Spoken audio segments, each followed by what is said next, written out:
I had taken on the role of the mythic detective, Bogart as Marlowe or as Sam Spade going after the Maltese Falcon to unravel all the mysteries. Following a path of clues to that final revelation, even if it would take me down to the cold, cavernous depths of a grave.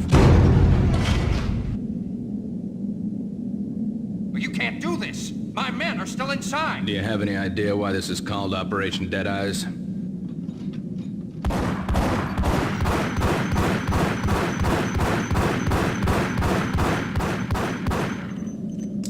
I think he's dead already. Let's do it.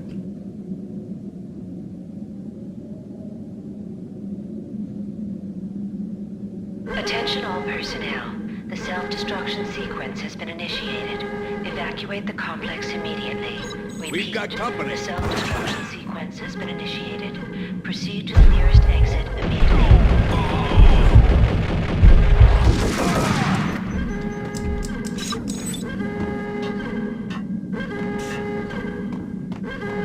I had seen the logo on the floor before.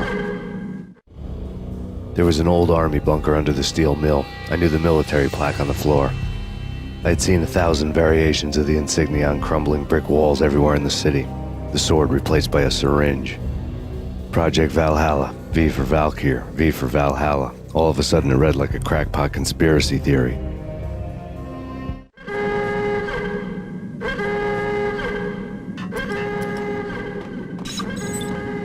Abort! Abort! The self-destruction sequence is...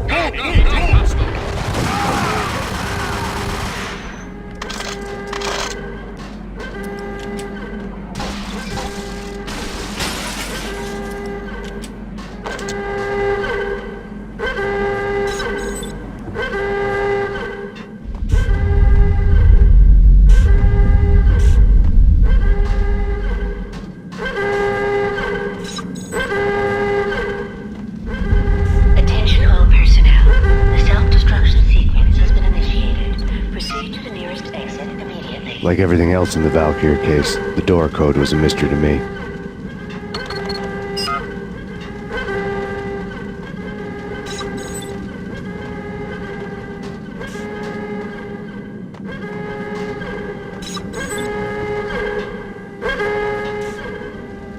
Decontamination in progress. The chemist had been using the workstation when he died. The half-life of the lab rat had ended online, his password blinking on the screen. 665, the neighbor of the beast.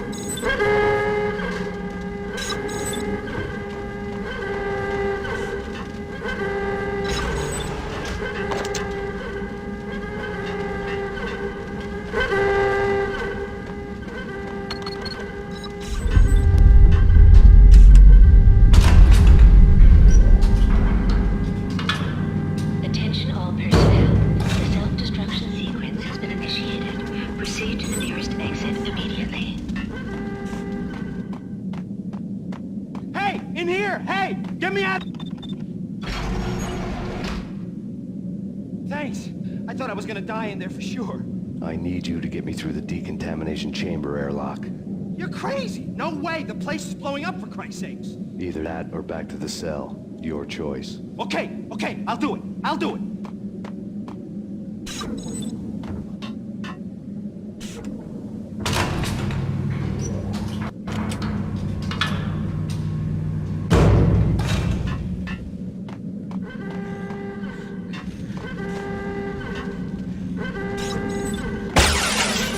We're dead! We're dead!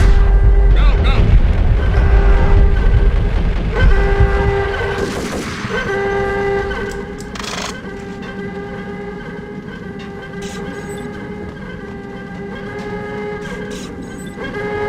Attention all personnel. Decontamination in progress has been initiated. Proceed to the nearest exit immediately. Decontamination.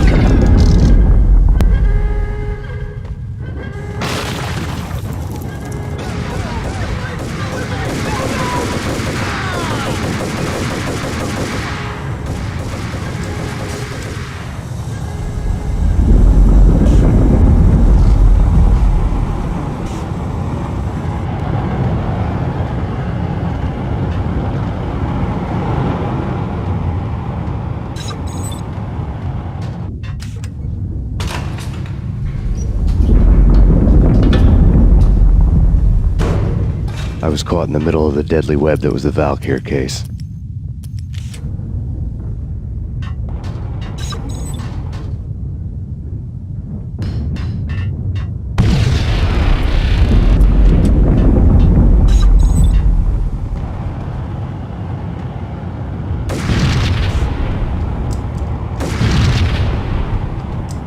One of the lab terminals had the project logo on the screen.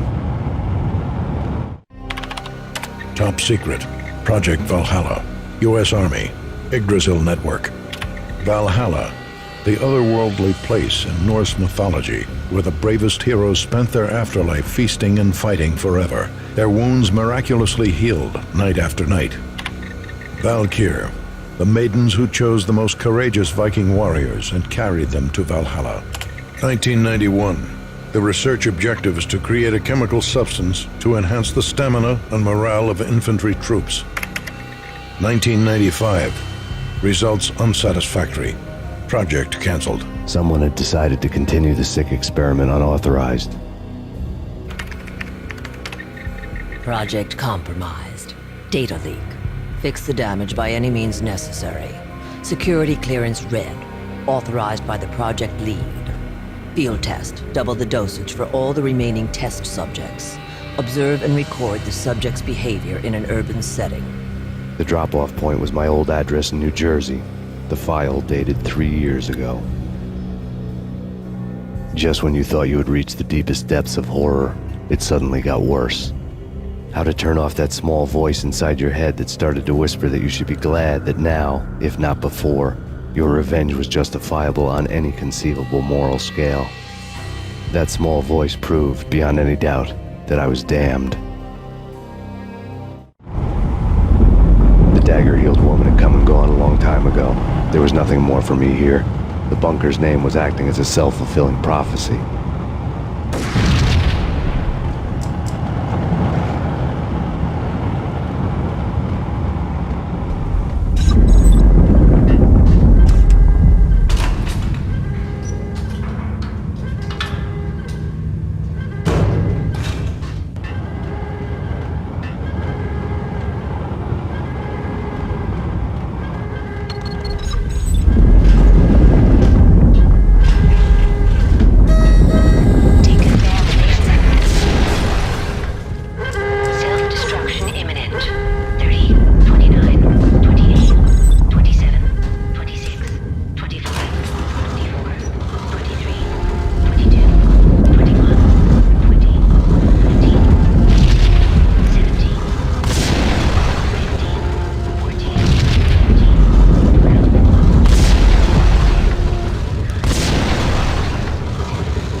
Piece together a jigsaw, and the final picture is you finishing that same puzzle.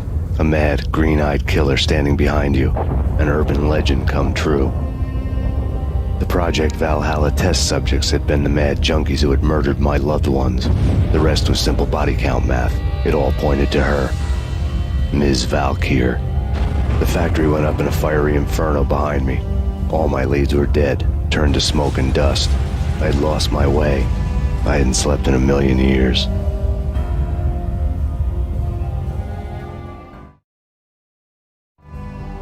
I felt thin as death. I've been living on an endless supply of week-old donuts. They were fuel for this crazy furnace inside my head. I couldn't remember when I had last seen the sun. I was on a permanent graveyard shift. When the darkness fell, New York City became something else, any old Sinatra song notwithstanding. Bad things happened in the night. On the streets of that other city, Noir York City. I was in an all-night diner, downing cup after cup of coffee that tasted like engine oil, when a new message from BB got me back on the killer track. What the hell happened at Roscoe Street? Maxie, I'm going out on a limb here. We need to talk this through, come up with a plan. 2:30 a.m., the Choir Communications Garage. The more I thought about Alex's murder and the frame-up, the more it felt like an inside job. I should have seen it coming. BB had sold me out, and now he wanted to finish what he'd started. The garage was dead. BB showed up in his tailor-made suit, gold watch, and cufflinks to match, all way beyond a cop's pay. Maxie. Oozing suave charm, he was guilty as hell. What the hell does BB stand for anyway? Backstabbing bastard? Come on, don't be like that. Have a cigar. I don't smoke. Maxie, you have no idea how big this is. It's huge. You have no idea.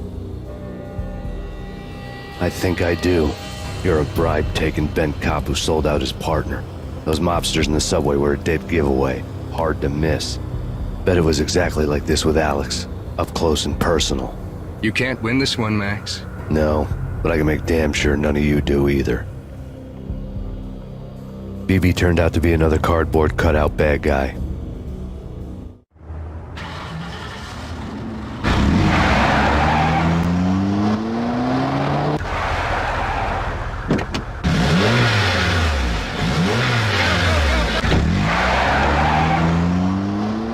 A bad cop on the take, a cowardly right-hand man fleeing from the scene, leaving his paid thugs to do his dirty work.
reports of a fire at the Punchinello Manor in Westchester.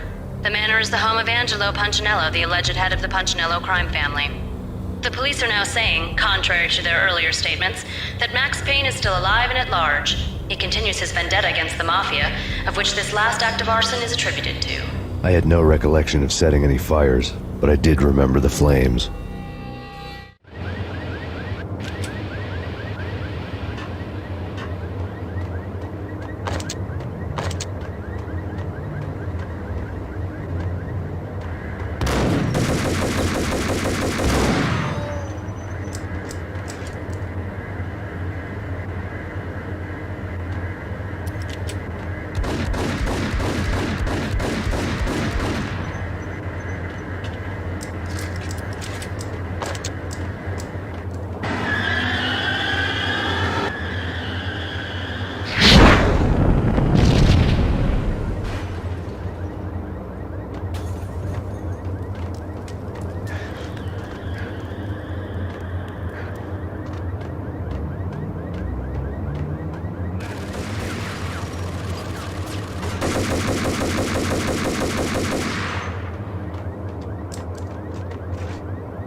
Payphone started to ring.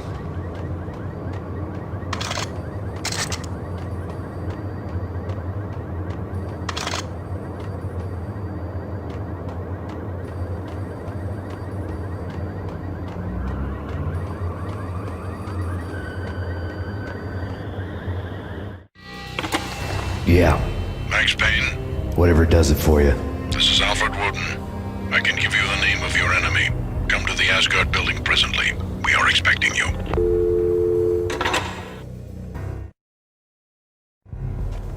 Woden was waiting for me on the steps of the old building. Mr. Payne, let's go inside. The others are anxious to begin. The others? Despite the general misconception, this building actually predates the City Hall by 2 years, thus being the oldest municipal building still in use here at the foot of the Brooklyn Bridge. No kidding. The old man played tour guide as he led me through a dark domed hall. The answers I was after loomed large ahead. Mr. Payne, I would like to introduce you to my colleagues in what we call the Inner Circle. You've been watching too much X-Files. You have seen the files on Project Valhalla. We can fill the gaps, provide you with the information missing from those files. We were all involved in the early stages of the project during the Gulf War. What's the catch? We would very much like to blow this thing wide open, but our hands are tied. Her name is Nicole Horn. She was the key figure in Project Valhalla. When the funding was discontinued, she simply refused to quit. She knew exactly what she had in her hands. Nicole Horn is the president of Acer Corporation. She has more than half the city in her pocket. This must be kept under wraps. If you try to go public with this, we will deny any knowledge.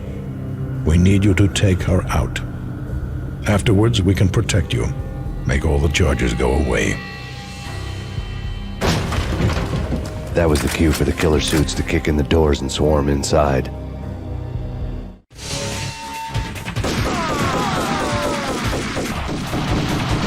It was an impressive floor show, but I decided to leave early anyway. It was only a one-story fall. Lucky me.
One of the monitors showed what was left of the inner circle. On screen, the so-called corpse of Alfred Woden stood up, miraculously waking from his dirt nap, looking smug among his dead pals. In the land of the blind, the one-eyed man is king. I didn't know how he'd pulled it off, but it was a pretty slick way to get out of all his promises. Most of what he had said fit too well to be a load of crap.